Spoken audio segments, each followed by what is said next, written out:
It's the weekend now. We usually do reruns to save me a little bit of time and energy. So we're going to enjoy an episode from a previous year today. Thank you so much, and I'll see you next time.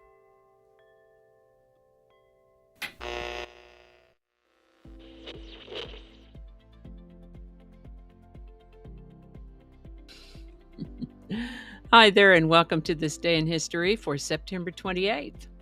September 28th is the 271st day of the year in the Gregorian calendar, 272nd in leap years, with 94 days remaining to the end of the year. Today's word is cacophony.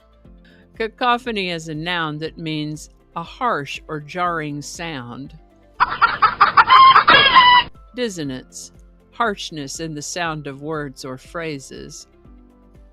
Cacophony can also mean an incongruous or chaotic mixture, or a striking combination like a cacophony of color or a cacophony of smells.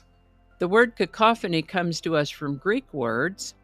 The prefix kak, which comes from kakos, which means bad, and phony, which means sound, so bad sound, cacophony. As you can see, its meaning has evolved to include other senses as well. First known use of the word cacophony is around 1656, cacophony. And with that, this is the birthday of English businessman and plumber Thomas Crapper, born September 28, 1836. He made significant improvements in something that most of us don't spend a lot of time thinking about unless we're a plumber. Bathroom technology. He held 9 patents, including one for the floating ball cock, which allows us to flush our toilets without getting overflowed or backflowed. And he also improved the S-bend plumbing by making it more of a U-bend. Mr. Crapper lived to the age of 73. On September 28, 1889, the General Conference on Weights and Measures, whose acronym is CGPM, defined the length of a meter. It seems that prior to standardization, any given country might have its own units of measurement. This being the case, a meter in England might be different from a meter in France, which might be different from a meter in Austria or Japan. Everyone's measures of distance and land area then would be different if everyone's meter was a different length, even if it was just a little bit different. So this group, the CGPM, got together, and one of the first things they did was to standardize the length of the meter. And to help them with this, they created what's called a prototype meter bar, the proctor by which all meters would be measured going forward. This is the birthday of American television host Ed Sullivan, born September 28, 1901. He's best known for hosting The Ed Sullivan Show, a variety show that ran on Sunday evenings on television. You were likely to see just about anything on there. The guy who would spin the plates, ventriloquist acts, puppet shows, comedians.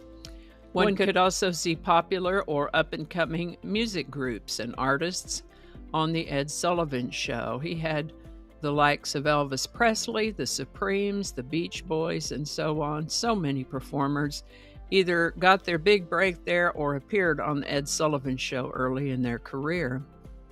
He brought the Beatles to America. All sorts of entertainment on The Ed Sullivan Show, which ran from 1948 to 1971. Ed Sullivan lived to the age of 73.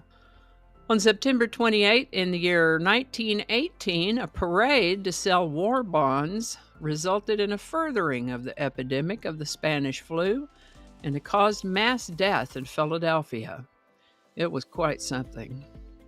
The same people who pushed for the war bond parade ended up being the same people who were trying to help with the epidemic later on.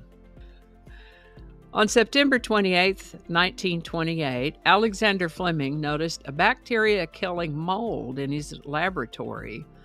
ultimately leading to the discovery of what would later come to be known as penicillin. This is the birthday of American guitarist Emmett Chapman, born September 28, 1935. He's the inventor of an electric stringed musical instrument called a Chapman stick. If you've never heard someone play a Chapman stick or even heard of a Chapman stick, I've included a link for a sample of the kind of sound one can hear from a Chapman stick. Amazing instrument. They do make astonishing music. Emmett Chapman passed in 2021 at the age of 85. The Beatles began playing together in about 1960.